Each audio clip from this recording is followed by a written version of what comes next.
আপনারা অনেকেই Google play store অ্যাকাউন্টের পাসওয়ার্ডটি হারিয়ে ফেলেছেন। এখন চাচ্ছেন গুগল প্লে স্টোর অ্যাকাউন্টের পাসওয়ার্ডটি রিকভার করতে। কিভাবে গুগল অ্যাকাউন্টের পাসওয়ার্ড রিকভার করবেন চলুন দেখিয়ে দিচ্ছি। পাসওয়ার্ড রিকভার করার জন্য প্লে স্টোর অ্যাপসটি ওপেন করবেন। সাইন ইনে ট্যাপ করবেন। এখন আপনার ফোনটিতে যে লকটি দিয়ে রেখেছেন সে লকটি দিয়ে দিবেন।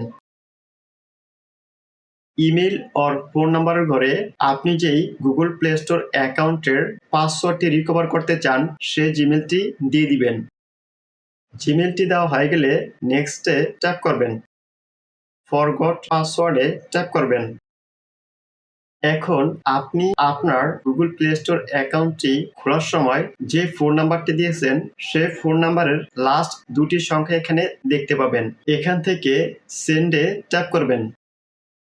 এখন এখানে যে নাম্বারটি রয়েছে এই নাম্বারটিতে এসএমএস এর মাধ্যমে একটি কোড দিবে, সেই কোডটি এখানে দিয়ে দিবেন। কোডটি দেওয়া হয়ে গেলে নেক্সটে ট্যাপ করবেন। দেন এরকম একটা ইন্টারফেস দেখাবে।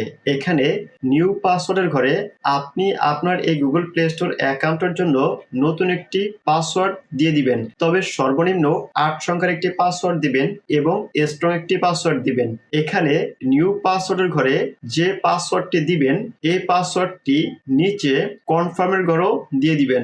পাসওয়ার্ডটি দেওয়া হয়ে গেলে নেক্সটে ট্যাপ করবেন। নেক্সট ট্যাপ করার সাথে সাথে আপনার জিমেল অ্যাকাউন্টটি লগইন হয়ে যাবে এবং এখন যে পাসওয়ার্ডটি দিবেন এই পাসওয়ার্ডটি হলো আপনার গুগল প্লে স্টোর অ্যাকাউন্টের পাসওয়ার্ড। ভিডিওটি দেখে যদি ভালো লেগে থাকে ভিডিওতে একটি লাইক দিবেন, কমেন্ট করে জানাবেন।